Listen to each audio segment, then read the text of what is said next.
Okay, so how animals harvest energy stored in nutrients? First question जो कि इस topic से आपसे क्वेश्चन पेपर में पूछा गया था.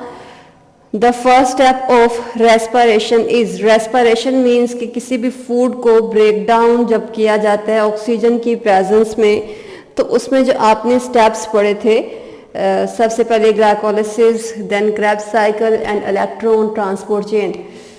ओके, उनमें से आपने बताना है कि जो फर्स्ट स्टेप आपने पढ़ा था उस फर्स्ट स्टेप का नेम क्या है.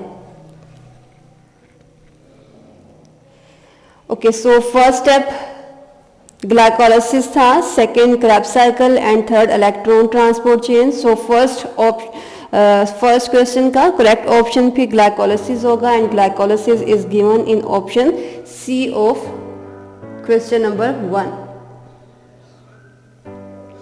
Okay, question number 2, the end product of glycolysis is.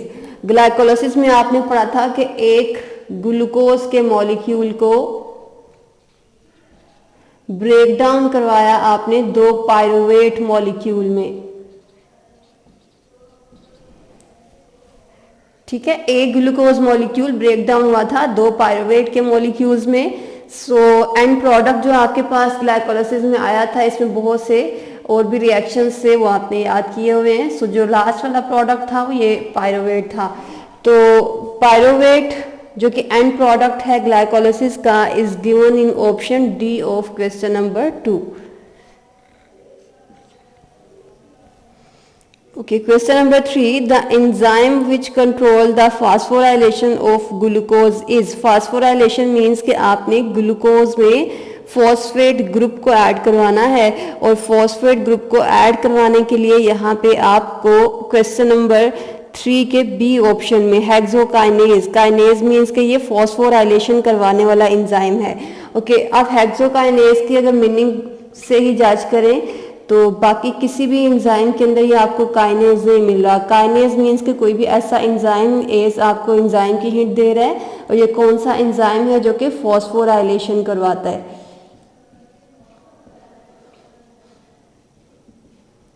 ठीक है, एंड हेक्सो का मीनिंग क्या होगा, किसी भी हेक्सोज में, हेक्सोज मीन्स के कोई भी ऐसा मॉलिक्यूल जिसमें 6 कार्बन एटम्स होंगे. जिस तरह से आपने ग्लूकोज का जब फॉर्मूला लिखते हैं तो C6H12O6 लिखते हैं. सो हेक्सोकाइनेज मीन्स के कोई भी ऐसा एंजाइम जो कि किसी भी हेक्सोज में फास्फोराइलेशन करवाएगा. बाकी आपको किसी भी एंजाइम के अंदर जो गिवन ऑप्शंस हैं, काइनेज का वर्ड भी नज़र नहीं आ रहा, और बिकॉज ग्लूकोज में ऐड हो रहा है तो हेक्सो का वर्ड भी नज़र नहीं आ रहा. सो आपका बेस्ट ऑप्शन यहाँ पे क्वेश्चन नंबर 3 का ऑप्शन बी है. Okay, question number 4, the total number of ATP produced during glycolysis. ATP में जब आप लोगों ने पढ़ा था, ग्लाइकोलाइसिस के स्टेप्स पढ़े थे, तो टोटल आपने पढ़ा था कितने एटीपी यूज हो रहे होते हैं. जैसे ही ग्लाइकोलाइसिस का जो स्टेप्स थे वो स्टार्ट होते थे, 2 एटीपी कंज्यूम हुए थे. इट मीन्स के 2 एटीपीज को यूज किया था रिएक्शन को स्टार्ट करवाने के लिए. ओके, इसके बाद जो NADH आपके पास आए, 2 NADH आए थे और 4 ATP के मॉलिक्यूल्स आपने गेन किए थे. ये हमने कैलकुलेशन क्लास में हर एक स्टेप में की थी. सो जस्ट यहाँ पे ये नेट प्रोडक्शन नहीं पूछा गया ग्लाइकोलाइसिस में. ग्लाइकोलाइसिस में नेट प्रोडक्शन मीन्स कि यहाँ पे टोटल यहाँ पे एटीपी जितने भी काउंट करके आ रहे हैं इसको माइनस करना है आपने, और एक NADH कितने एटीपी देता है. यहाँ पे जस्ट आपसे ये पूछा गया है कि ग्लाइकोलाइसिस में टोटल कितने एटीपीज प्रोड्यूस हुए हैं, तो टोटल एटीपीज जस्ट आपने फिर लिख देना है 4 ATP and 4 ATP is given in option B. अगर आपसे नेट एटीपी प्रोडक्शन ग्लाइकोलाइसिस के अंदर पूछा जाता तो उस केस में फिर आपने ये प्लस माइनस सारी कैलकुलेशन करने के बाद ये इसके नेट प्रोडक्शन लिखनी थी. Okay, question number 5, total number of ATP used during glycolysis ATP में कितने ग्लाइकोलाइसिस में कितने एटीपी यूज हुए थे रिएक्शन को स्टार्ट करवाने के लिए, यहाँ पे हमने लिखा हुआ है और आपने क्लास में ड्रॉ भी किया था। कितने एटीपी यूज हो रहे हैं, माइनस मीन्स के इसने कंज्यूम किए हैं और प्लस मीन्स के ये रिलीज आउट होंगे। तो कितने एटीपी यूज हुए हैं, 2 एटीपीज, तो 2 एटीपीज फिर लिख दोगे आप। Option A is correct option of question number 5। Okay, question number 6. The end product of fermentation in higher animal is fermentation.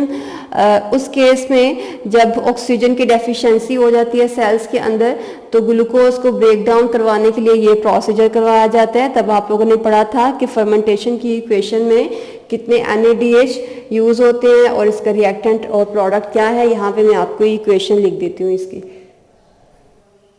Okay, ये इक्वेशन मैंने यहाँ पे लिख दी है और ये इक्वेशन आपको शो कर रही है कि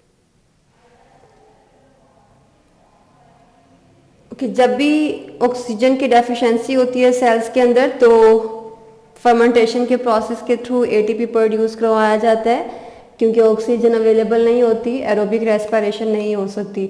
सो उस केस में सबसे पहले ग्लाइकोलाइसिस का प्रोसेस होगा। ये ग्लूकोज को पायरुवेट में कन्वर्ट करवाने के लिए पहले ग्लाइकोलाइसिस हुआ और उसमें से एटीपी रिलीज हुए। ओके, पायरुवेट को फिर हमने ऑक्सीजन की एब्सेंस में लैक्टिक एसिड में कन्वर्ट करवाना है और इसके लिए यहाँ पे ब्रेक डाउन होगा एक NADH NAD+ में और इसकी कन्वर्जन को पॉसिबल करेगा। सो यहाँ पे आपसे क्वेश्चन नंबर 6 में पूछा गया कि क्वेश्चन नंबर 6 में एंड प्रोडक्ट ऑफ फर्मेंटेशन के जितने भी हायर एनिमल्स हैं, हायर एनिमल्स उस केस में फर्मेंटेशन का प्रोसेस करते हैं जब उनके पास ऑक्सीजन की अवेलेबिलिटी नहीं होती, उन्हें ग्लूकोज को ब्रेक डाउन करना होता है, उन्हें एटीपी चाहिए होती है। क्योंकि आपको पता है कि किसी भी ग्लूकोज को ब्रेक डाउन करवाने के लिए एटीपी में ऑक्सीजन नेसेसरी होती है। सो हायर एनिमल्स में फिर फर्मेंटेशन के प्रोसेस में जो एंड प्रोडक्ट है वो लैक्टिक एसिड है। एंड क्वेश्चन नंबर 6 में lactic acid is given in option B. So option B of question number 6 is correct option. Okay, question number 7, Which of the molecule is used during fermentation? Okay, अब यहाँ पे एक ATP आप देख रहे हो release हो रहा है और एक NADH जो है वो यूज हो रहा है और कन्वर्ट हो रहा है NAD+ में। सो यूज कौन सा हो रहा है, एटीपी या फिर NADH? ऑब्वियसली NADH यूज हो रहा है और एटीपी रिलीज हो रहा है, तो करेक्ट ऑप्शन फिर आपका यहाँ पे क्वेश्चन नंबर 7 में कौन सा होगा, NADH, and NADH is given in option B.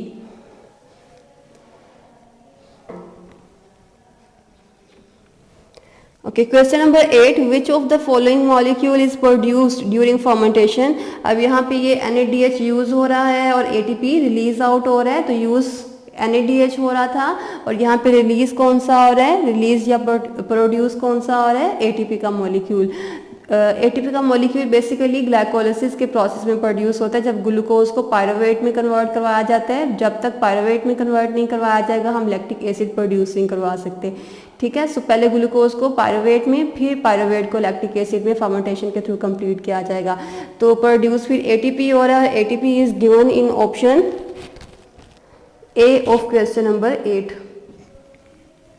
Okay, question number 9, which of the compound is produced during Krebs cycle? Okay, जब आपने क्रेब्स साइकिल पढ़ा था तो जो लास्ट सबसे पहले आप स्टार्ट करते हैं एसिटाइल को एंजाइम ए उसके अंदर ऐड होता है, उसका एक ब्रीफ सा स्केच ड्रॉ कर लेते हैं, सारा नहीं ड्रॉ करेंगे अभी। ओके, ये वही क्रेब्स साइकिल है जो आपने क्लास में प्रैक्टिस किया था। सबसे लास्ट जो ऑक्सैलो एसीटेट प्रोड्यूस होता है, ये ऑक्सैलो एसीटेट सिट्रेट में कन्वर्ट करवा दिया जाता है। यही ऑक्सैलो एसीटेट पहले एसिटाइल को एंजाइम ए के साथ रिएक्ट करता है सिट्रेट प्रोड्यूस करवाने के लिए। सो यहाँ पे इन दोनों कंपाउंड्स में देखिए आप जज कर सकते हो कि लास्ट प्रोडक्ट जो कि इसकी प्रोडक्शन हमें चाहिए है, तो बेसिकली फिर हमें सिट्रेट सबसे पहले प्रोड्यूस करवाना है सो डैट हमारा साइकिल जो है वो कंटिन्यू रह सके। एंड सिट्रेट के लिए टर्म यहाँ पे सिट्रिक एसिड यूज़ की हुई है which is given in option A of question number 9।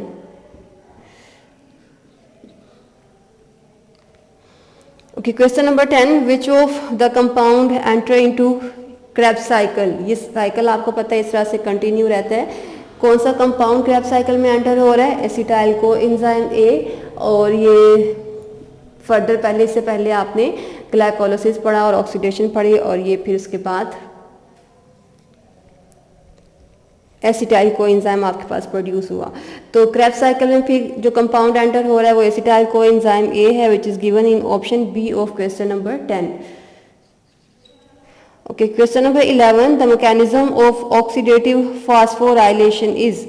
Oxidative phosphorylation means कि आपने किसी भी ग्रुप कंपाउंड के साथ फॉस्फेट ग्रुप को ऐड करवाना है। So question number 11 correct option फिर सी है, जो कीमियोस्मोसिस का प्रोसेस आपने पढ़ा था जिसमें एटीपी प्रोड्यूस होती है। ठीक है, फॉस्फोराइलेशन मीन्स कि एटीपी की प्रोडक्शन हो रही है। ऑक्सीडेटिव फॉस्फोराइलेशन के लिए टर्म यूज़ किया है। कीमियोस्मोसिस की एक ब्रीफ सा मैं स्केच ड्रॉ कर देती हूँ, लेकिन क्लास में आपने इसकी डिटेल पढ़ी हुई है पहले। कई फिगर बेटे आपने क्लास में पढ़ी थी। कीमियोस्मोसिस में फॉस्फोराइलेशन मीन्स कि एटीपी की सिंथेसिस आपने जब प्रोटॉन पंप्स के थ्रू पढ़ी। एक माइटोकॉन्ड्रिया की मेम्ब्रेन, बिकॉज आपने पढ़ा था प्रोटीन्स जो एटीपी की प्रोडक्शन है वो माइटोकॉन्ड्रिया के अंदर हो रही होती है। और माइटोकॉन्ड्रिया का कुछ इस तरह का स्ट्रक्चर आपने पढ़ा था, एक आउटर स्मूथ मेम्ब्रेन और एक इनर कर्व मेम्ब्रेन। ये स्पेस, ये आउटर मेम्ब्रेन है और ये इनर मेम्ब्रेन है।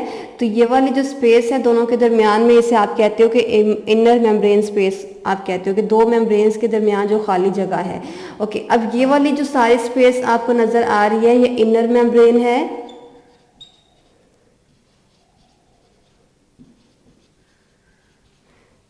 ठीक है, बाहर वाला जो सारा पोर्शन है जहाँ पे हमने बहुत ज़्यादा प्रोटॉन्स ड्रॉ किए हुए हैं वो इनर मेम्ब्रेन है। इनर मेम्ब्रेन मीन्स के outer smooth and inner curve के दरमियान जो खाली जगह है उसकी बात हो रही है। वाल ये वाला जो सारा पोर्शन है ये माइटोकॉन्ड्रियल मैट्रिक्स है। ठीक है, ये मेम्ब्रेन है और ये मेम्ब्रेन का आउटर साइड और ये इनर साइड, ये हम इनर मेम्ब्रेन की आउटर एंड इनर साइड देख रहे हैं। ये दो मेम्ब्रेन्स स्मूथ एंड इसके बाहर एक स्मूथ मेम्ब्रेन होगी और ये आपकी कौन सी मेम्ब्रेन है, कर्व मेम्ब्रेन, जो कि फोल्डिंग हुई होती है। और ये आपका माइटोकॉन्ड्रियल मैट्रिक्स का पार्ट है। ओके, ये दोनों पोर्शंस आपने यहाँ पे मार्क कर लिए। एक प्रोटॉन पंप यहाँ पे मौजूद है। ये प्रोटॉन पंप क्या करता है कि वो फूड जो आपने ली होती है उस फूड में से प्रोटॉन्स को लेके इस प्रोटॉन पंप के थ्रू इनर मेम्ब्रेन स्पेस के अंदर मूव करवा देता है। ठीक है, मैट्रिक्स में से प्रोटॉन्स को लेके इसकी जो नंबर है वो इनर मेम्ब्रेन में ज़्यादा करवा देता है। सो यहाँ पे एक ग्रेडियंट बन जाता है कि यहाँ पे मैट्रिक्स में हाइड्रोजन आयंस का नंबर कम है, यहाँ पे प्रेजेंट ज़रूर है लेकिन नंबर कम होता है, वाइल इनर मेम्ब्रेन में हाइड्रोजन आयंस का जो नंबर है वो ज़्यादा होता है। एटीपी सिंथेज एक एंजाइम है जो कि एटीपी को सिंथेसाइज करवाएगा। ये क्या करता है कि वो जो प्रोटॉन इनर मेम्ब्रेन स्पेस में थे वहाँ से लेके इसे मैट्रिक्स में पंप करवाएगा। ओके, सो ये वाले जो प्रोटॉन से पंप करवाए हैं वो हाई कंसंट्रेशन ग्रेडियंट से लो कंसंट्रेशन ग्रेडियंट की तरफ मूव किए हैं, बिकॉज यहाँ पे इसके नंबर ज़्यादा था, कंसंट्रेशन ज़्यादा थी। यहाँ पे इसका नंबर कम है, इसकी कंसंट्रेशन कम है।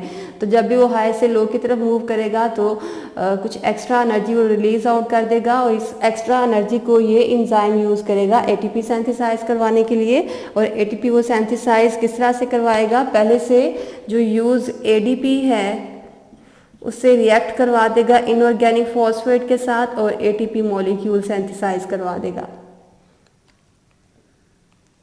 ठीक है, ऑक्सीडेटिव फॉस्फोराइलेशन मीन्स के यहाँ पे आपने प्रोटॉन्स को यूज़ करते हुए फॉस्फोराइलेशन करवाई है, एटीपी की सिंथेसाइज करवाई है।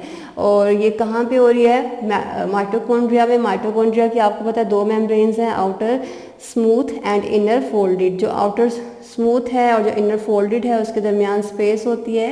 ये इनर मेम्ब्रेन स्पेस में प्रोटॉन्स को मूव करवाना है प्रोटॉन पंप ने, and ATP synthesis in protons को अगेन मैट्रिक्स में मूव करवाएगा और जो एनर्जी रिलीज होगी वो एडीपी को इनऑर्गेनिक फॉस्फेट के साथ कंबाइन करके एटीपी को सिंथेसाइज करवा देगा। सो ये प्रोसीजर आपने क्लास में डिटेल के साथ पढ़ा था। तो करेक्ट ऑप्शन क्वेश्चन नंबर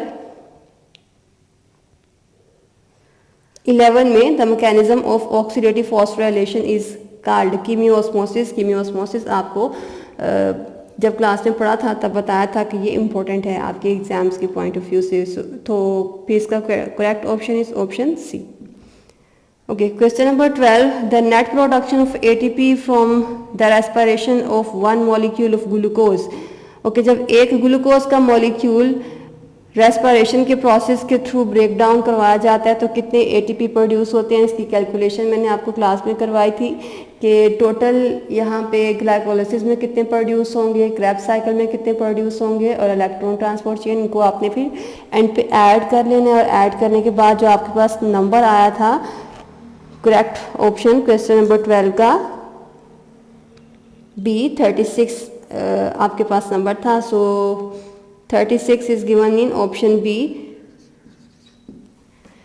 ये सारी कैलकुलेशन हमने क्लास में की हुई है। So question number 13, 1 gram of protein yields about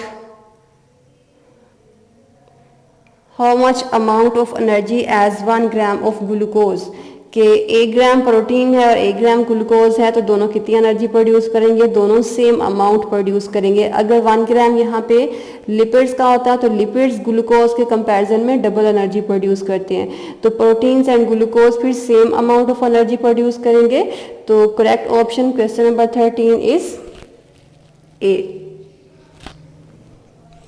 okay, question number 14, in Krebs cycle pyruvate is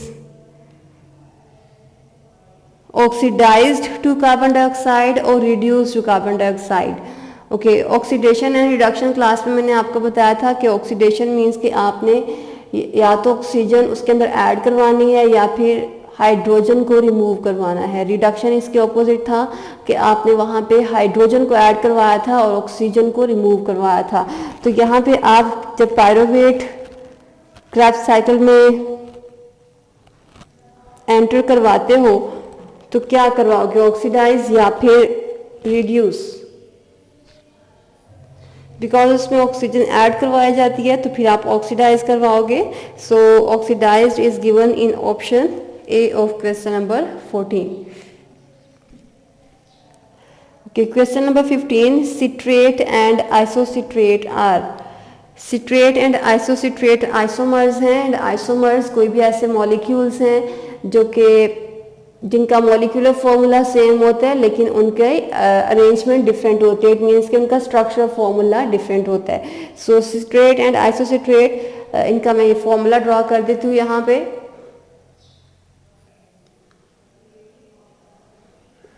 okay, ये जो फॉर्मूला है ये सिट्रेट का है, आइसोसिट्रेट का भी ड्रॉ कर लेते हैं, सेम फॉर्मूलाज हैं, जस्ट ये हाइड्रोजन एंड हाइड्रोक्सिल, इन दोनों को आपने एक्सचेंज करवा देना, इनकी पोजीशंस को।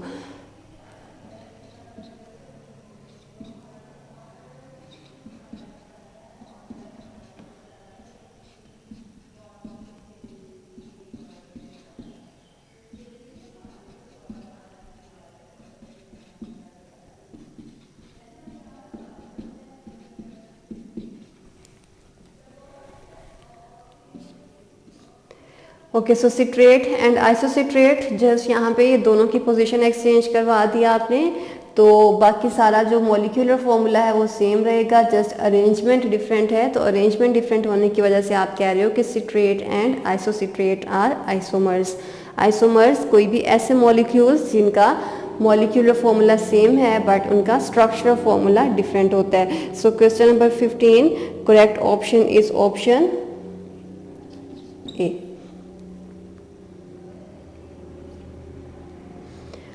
ओके, आई होप कि आपको ये सारे क्वेश्चंस क्लियर हो गए होंगे। आपको कोई भी क्यूरी है, कोई भी क्वेश्चन करना है तो आप कमेंट करके पूछ सकते हैं।